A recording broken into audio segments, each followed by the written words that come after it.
Trust is the most fundamental element in any system, whether it's a business, a family, or a nation. Without trust, everything falls apart. It is the invisible glue that holds people together, allowing them to move forward with confidence. Without it, uncertainty reigns, relationships crumble, and survival becomes a struggle.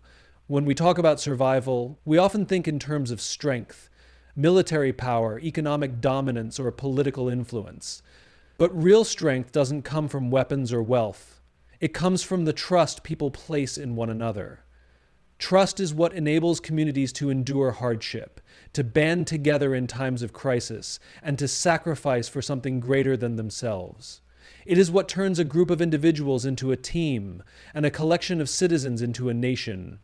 History has shown us that civilizations rise and fall not just because of external threats, but because of the level of trust within them. When people trust their leaders, they are willing to endure difficulties because they believe in the greater vision. When they trust one another, they will protect and support each other, even at great personal cost. But when that trust erodes, fear takes its place. And fear is what leads to division, suspicion, and ultimately collapse. Trust is not built in moments of comfort. It is forged in adversity. It is tested when the stakes are high, when danger is near, and when people are forced to make impossible choices. It is in those moments that trust either strengthens or shatters. And once it is broken, it is incredibly difficult to rebuild. Leaders who understand the power of trust know that their primary responsibility is not to be the strongest, the smartest, or the most powerful. Their job is to be the most reliable, to be the ones who act with integrity even when no one is watching, to be the ones who make decisions that serve not just themselves, but the entire group, to be the ones who create an environment where people feel safe, safe to speak, safe to contribute, and safe to rely on one another. A nation built on trust can weather any storm. But a nation that loses trust in itself, that is when it becomes vulnerable, not just to external enemies, but to internal collapse. Because the moment people stop believing in each other, the moment they start seeing their neighbors as threats instead of allies, is the moment survival is no longer guaranteed. Identity is not just about what we do or where we come from. It is about why we exist in the first place. The most enduring individuals, organizations, and nations do not define themselves simply by their actions or their circumstances, but by the deeper reason that drives them forward. Without a strong why, identity becomes fragile. It becomes something that can be questioned, challenged, or even erased. But when the why is clear, identity is unshakable. It is what gives people the strength to endure, the courage to stand firm, and the resilience to rebuild, no matter the circumstances. The most successful movements in history, the most enduring communities, are not the ones that were the biggest or the strongest. They were the ones that had an unbreakable sense of purpose. They understood not just what they were fighting for, but why it mattered. A nation can have borders, a government, and institutions, but without a clear why, it is just a collection of people living in the same place. What transforms it into something greater, into something that lasts, is the shared belief in a deeper reason for being. When people know their why, they are willing to sacrifice for it. They are willing to struggle for it. They are willing to endure hardships, not because it is easy, but because they believe it is necessary. This is why identity is not just about history. It is about purpose. It is about a vision that extends beyond the present moment, beyond personal comfort, beyond individual ambition. In times of challenge, the strength of identity is tested. When a nation, a culture, or a people face external threats, when they are questioned, doubted, or attacked, it is their why that determines whether they endure or fall apart. A weak identity crumbles under pressure. A strong identity grows even stronger. But identity is not just about looking inward. It is also about how the world perceives you. When a nation is clear about its purpose, it commands respect. It inspires others. It builds alliances not just based on convenience, but on shared values. It is the difference between simply existing and standing for something. The most dangerous thing that can happen to any group of people is to lose sight of their why. Because the moment that happens, they are no longer a people with a purpose.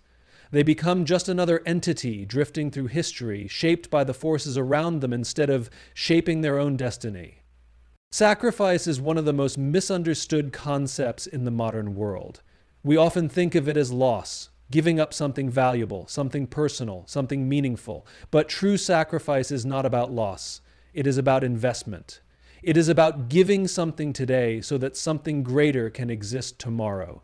It is about choosing to endure hardship, not because it is easy, not because it is comfortable, but because it is necessary for something bigger than oneself.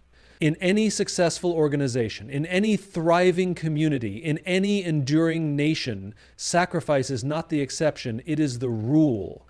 It is what allows groups of people to function as more than just collections of individuals. It is what transforms them into something unified, something powerful, something capable of achieving what no single person could accomplish alone. Because the reality is, nothing great has ever been built without sacrifice. We see it in the strongest teams. The best leaders are not the ones who demand the most for themselves. They are the ones who give the most to others. They are the ones who willingly put themselves at risk, who put their own comfort aside, who make the hard choices that benefit the whole, even at a personal cost. They are the ones who step forward when times are tough, not for recognition, not for reward, but because they know that without sacrifice, progress is impossible. History is written by those who understand this truth. The societies that have endured, the movements that have shaped the world, the people who have changed the course of history, they all share a common thread. They were willing to sacrifice. They were willing to suffer hardship, to fight against overwhelming odds, to stand firm when others wavered, because they knew that what they were fighting for was more important than their immediate comfort. But sacrifice does not always mean giving everything at once. Sometimes the greatest sacrifices are made in the smallest moments. The choices to put others first, the willingness to do what is right, even when it is inconvenient. The understanding that personal gain means nothing if the people around you are suffering. The courage to step back so that someone else can step forward. These are the sacrifices that build strong families, strong teams, strong nations.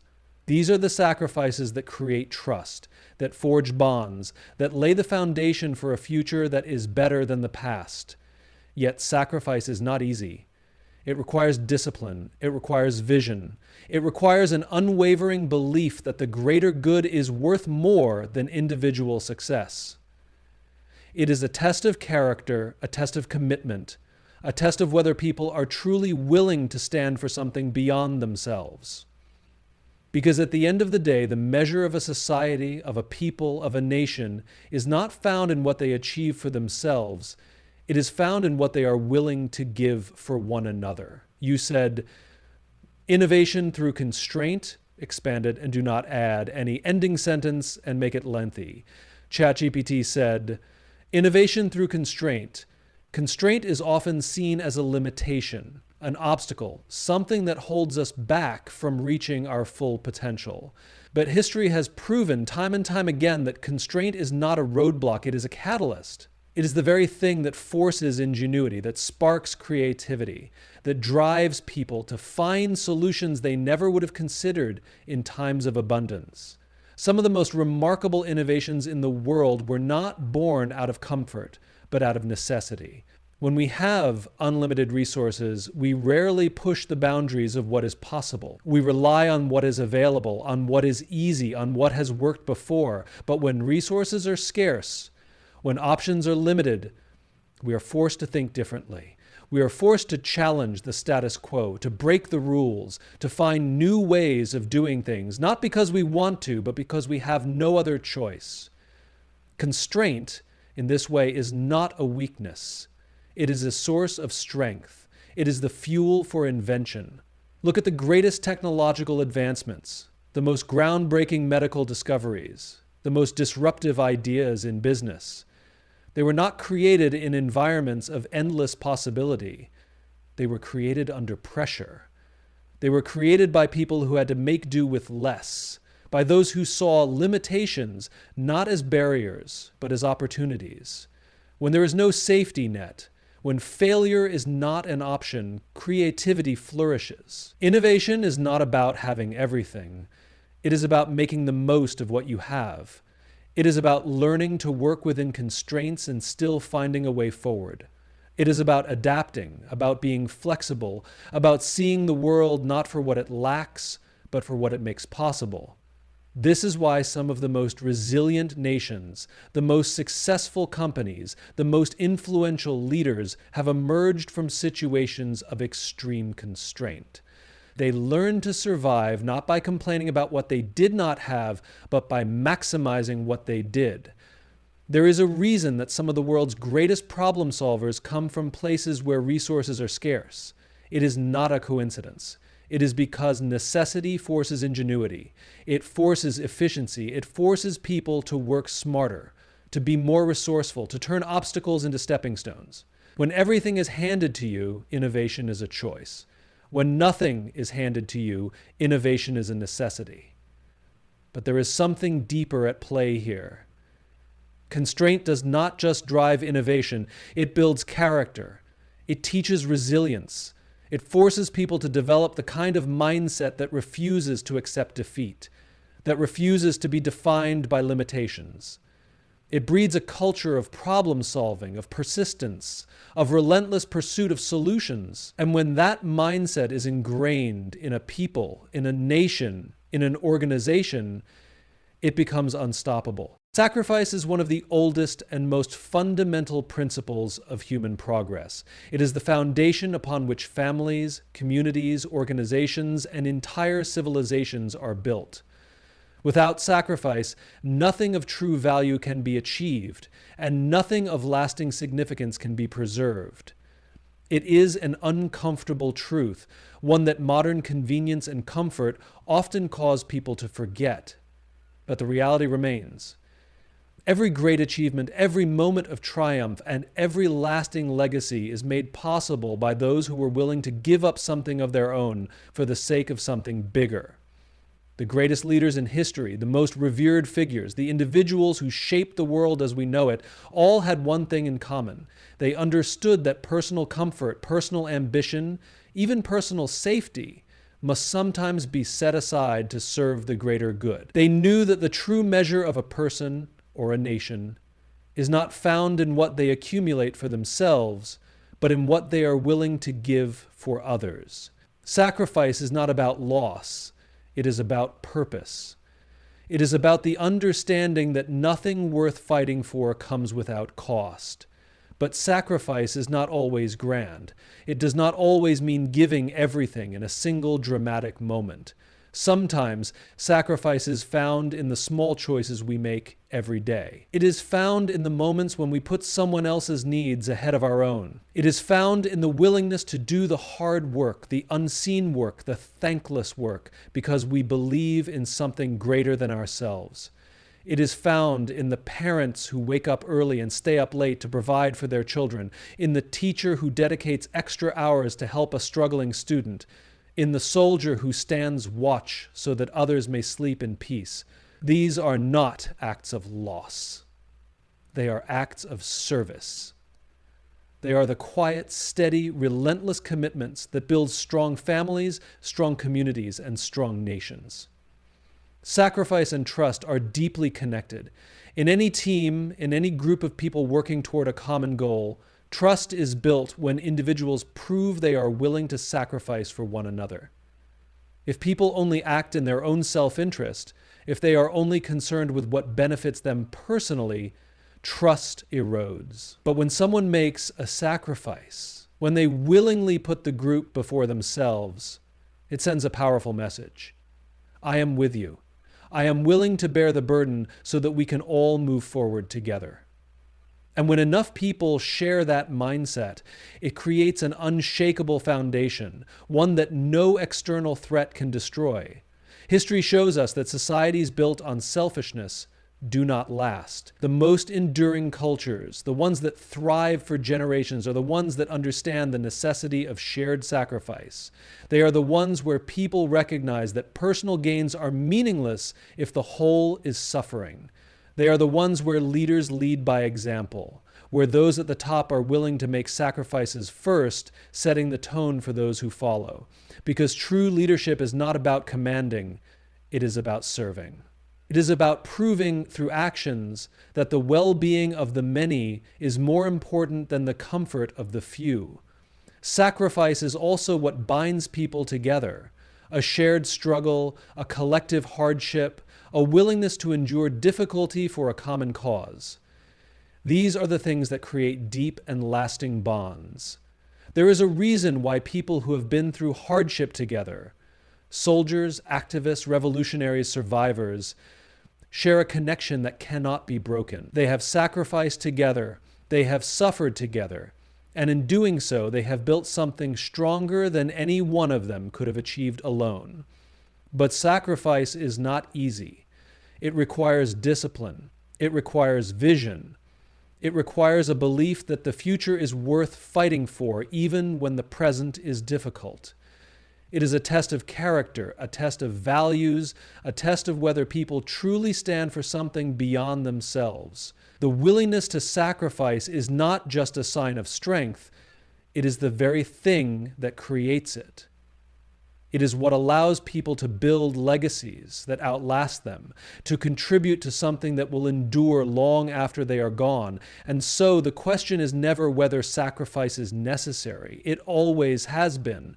The question is whether people are willing to make it, whether they will choose the easy road of personal gain or the harder, more meaningful path of service to something greater. Because in the end, every lasting achievement, every strong community, every thriving nation is built not by those who take, but by those who are willing to give.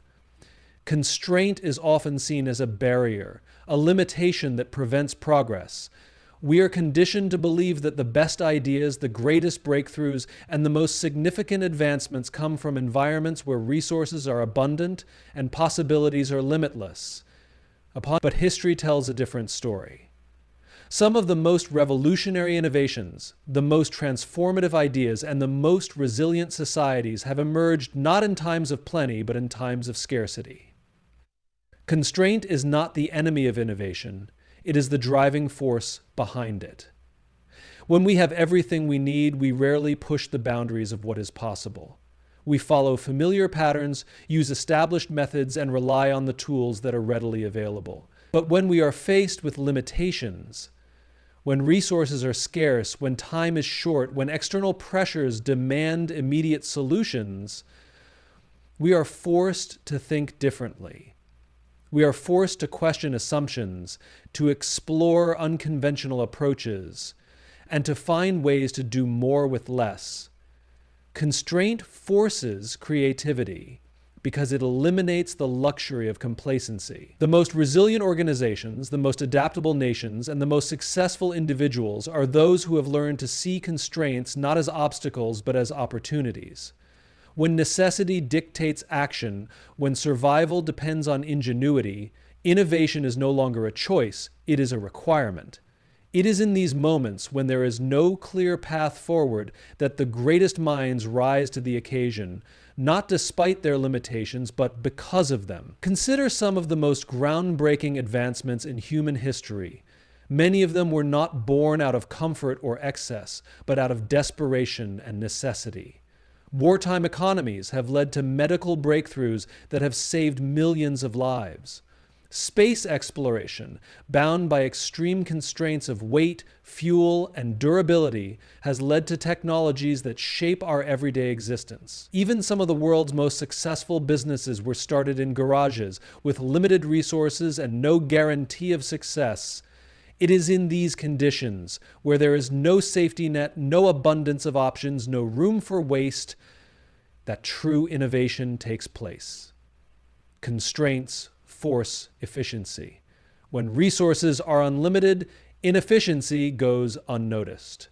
But when there is no margin for error, when every decision must be deliberate, when waste is not an option, we are forced to refine our processes, to streamline our thinking, and to remove anything that does not serve a purpose. This is why some of the most successful companies in the world operate with a mindset of constraint, even when they have resources in abundance. They understand that artificial limitations, whether on budget, time, or personnel, can foster a culture of disciplined innovation. But constraint does more than just drive efficiency. It builds resilience. When people, teams, and societies learn to innovate under pressure, they develop a level of adaptability that cannot be replicated in environments of excess. They learn to see challenges as opportunities, to embrace adversity rather than fear it. They become problem solvers by necessity, not just by choice. And when they finally gain access to greater resources, they are able to use them more effectively because they have already learned how to thrive without them. Perhaps the greatest paradox of innovation is that freedom without constraint often leads to stagnation. When everything is readily available, when every option is on the table, the urgency to create something new diminishes. The constraints that seem like limitations are in reality the catalysts that push us beyond what we thought was possible. They force us to take risks, to make bold decisions, and to approach problems from angles we never would have considered if an easier path had been available. This is why some of the most remarkable inventions and ideas come from places where resources are scarce. It is why developing nations, often assumed to be at a disadvantage, frequently produce some of the most innovative solutions to global challenges. It is why individuals who grow up facing adversity often develop an unparalleled ability to adapt, to persevere, and to solve problems with creativity and determination. Constraint teaches resourcefulness. It cultivates grit. It creates an environment where innovation is not just encouraged, it is essential. And so the question is not whether constraint limits progress. The question is how we choose to respond to it. Do we see it as an excuse for inaction, or do we embrace it as a challenge that forces us to think differently? Do we allow limitations to define what is possible, or do we use them as fuel to push beyond those limits? Because in the end, innovation is not born from having everything we need. It is born from figuring out how to create something extraordinary with whatever we have. Peace is often misunderstood. People talk about it as if it is a destination, a finish line that can be crossed once and for all. They see it as something to be achieved, a goal to be checked off a list, a state of being that, once established, remains in place indefinitely. But peace does not work that way. It never has. Peace is not a fixed point in time. It is not a prize to be won. It is an infinite game. In an infinite game, the goal is not to win. The goal is to keep playing. There is no final victory, no ultimate triumph that ensures peace will last forever. Instead, peace requires constant effort, constant renewal, and constant vigilance. It is something that must be nurtured, protected, and reinforced every single day. It is not a static achievement. It is a continuous process. The greatest mistake people make when thinking about peace is believing that it is the absence of conflict, that once conflict stops, peace begins. But history tells a different story. True peace is not merely the absence of war or violence. It is the presence of stability, trust, cooperation, and understanding. It is a delicate balance that must be actively maintained. And in that balance, there will always be forces pushing against it, always pressures threatening to disrupt it. This is why peace, like any infinite game, requires players who are committed to its survival beyond their own lifetime. Nations sign treaties, leaders shake hands, ceasefires are declared. But those moments are not peace. They are merely opportunities to continue the game. The real work of peace is not in the agreements written on paper. It is in the actions that follow. It is in the choices that leaders make when no one is watching. It is in the willingness of people to build bridges rather than walls, to listen rather than dictate, to compromise rather than dominate. But infinite games are exhausting. They require long-term thinking. And human nature, particularly in leadership and governance, often favors short-term rewards. It is much easier to promise immediate victories, to push for quick solutions, to claim that peace has been secured once a conflict is momentarily quiet. But peace cannot be built on quick fixes. It cannot be sustained by temporary truces. It requires a mindset that looks beyond the next election cycle, beyond the next generation, beyond the lifetime of any single individual. It requires leaders who understand that they are merely caretakers in a much larger, ongoing effort. Peace also demands sacrifice.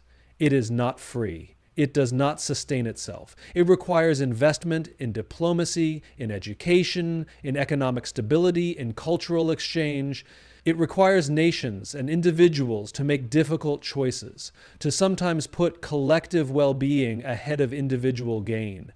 And because peace does not offer the same immediate gratification as war, as power, as dominance, it often feels fragile.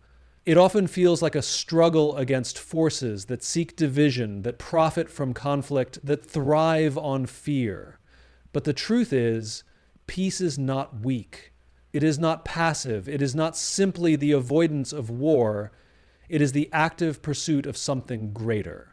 It takes courage to play an infinite game. It takes discipline. It takes the ability to resist the temptation of short-term victories for the sake of long-term stability. It takes the humility to recognize that peace is never truly won, only sustained. The challenge is that not everyone plays the game the same way. Some leaders, some nations, some movements operate with a finite mindset. They seek dominance. They believe in winning and losing, in absolute victories, in zero-sum outcomes. They see peace not as an infinite pursuit, but as something that is only useful when it serves their immediate interests. These players disrupt the game. They inject instability. They undermine trust. And when finite players hold power, peace is at its most vulnerable. The greatest threats to peace are not always external enemies. They are not always foreign armies or radical groups. More often, they are the erosion of trust, the rise of fear, the normalization of division. The greatest threats to peace come from within, from the unwillingness to compromise, from the failure to see beyond one's own needs, from the inability to recognize that peace requires participation from all sides. The infinite game of peace cannot be played alone. It requires players who understand that their survival is tied to the survival of others. And yet, despite these challenges, peace has persisted throughout history. Because while conflict is inevitable, so too is the human desire for stability, for safety, for cooperation. No war has ever lasted forever. No empire has ruled without end. Eventually, the finite players run out of moves, and the infinite game continues. The question is not whether peace is possible. The question is whether people are willing to play the long game, whether they are willing to make the sacrifices, the investments, the compromises necessary to keep the game going. The reality is, no generation will ever fully win peace. No leader will ever claim its final victory. No nation will ever be free from the responsibility of maintaining it. And because peace is not a trophy to be held, it is a process to be protected. It is an infinite game, and the only way to lose is to stop playing. Unity is one of the most powerful forces in human history. It has shaped civilizations, built nations, and led movements that have changed the course of the world. When people come together with a shared vision, a common purpose, and an unwavering commitment to one another, they become an unstoppable force. The power of unity is not just about numbers. It is about alignment. It is about individuals willing to put aside personal differences, ego, and self-interest for the sake of something greater than themselves. But unity does not happen by accident. It is not something that simply emerges because people exist in the same space. It must be cultivated, nurtured, and protected. It requires trust, mutual respect, and a shared belief that together, people can accomplish what no individual ever could. It is what turns communities into families, teams into champions, and nations into legacies. It is what transforms ordinary people into history maker. Throughout history, we have seen the undeniable impact of unity. Movements that have toppled empires, revolutions that have freed the oppressed, and societies that have risen from the ashes of destruction all have one thing in common: people stood together. They may have had different backgrounds, different perspectives, even different reasons for being there, but they were united by something stronger than their differences. They were bound by a common goal, by a shared struggle, by a belief that change was possible only if they stood as one. Unity is what makes a people resilient. In times of crisis, when threats loom large and uncertainty grips a nation, it is unity that determines survival. A divided people are easily broken, easily conquered, easily manipulated. But a united people, one that stands shoulder to shoulder, unwilling to let fear or conflict separate them, becomes something far stronger than any external force. A united people can withstand storms that would otherwise shatter them. They can find solutions where division would only create more problems. But unity is not easy. It is not automatic. It requires sacrifice. It requires people to choose the collective over the individual, to set aside differences in pursuit of a greater purpose. This is why unity is rare. It demands effort. It demands patience. It demands a willingness to listen, to compromise, to embrace the idea that strength does not come from sameness, but from shared purpose, despite differences. True unity is not uniformity. It is not about making everyone the same. It is about taking unique strengths, unique perspectives, and weaving them together into something far greater than the sum of its parts. And this is where many fail, because unity requires trust, and trust is difficult to build. It takes time, it takes consistency, it takes the repeated decision to show up for one another, to protect one another, to act not just for personal gain, but for the well-being of all. A group that is only united when it is convenient is not truly united. A people who only come together in times of celebration but turn on each other in hardship do not truly understand the power of unity.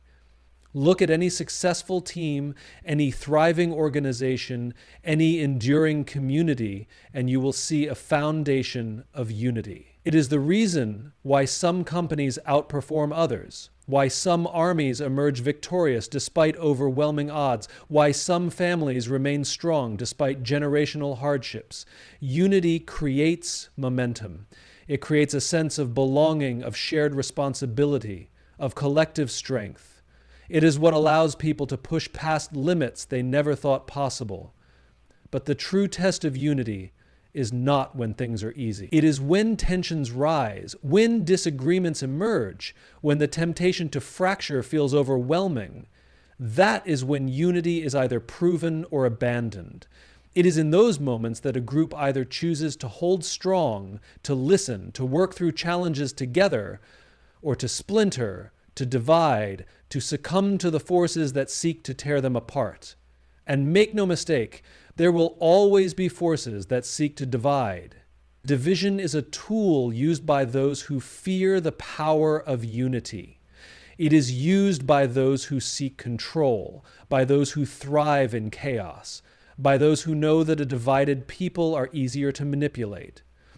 The moment a group begins to turn on itself, to lose trust in one another, to place individual desires above collective needs, is the moment they become weak And weakness in a world that rewards strength is dangerous. But the good news is that unity is always a choice. It is not something that is given, it is something that is built. It is something that must be reinforced daily, through words, through actions, through unwavering commitment to the idea that together, people are always stronger than when they stand alone. And those who understand this, those who embrace unity not just as an idea but as a way of life, become the builders of history. They become the ones who lead movements, who shape the future, who leave legacies that outlive them. Because in the end, the greatest victories, the most enduring successes, the most meaningful progress are never achieved alone. They are achieved together.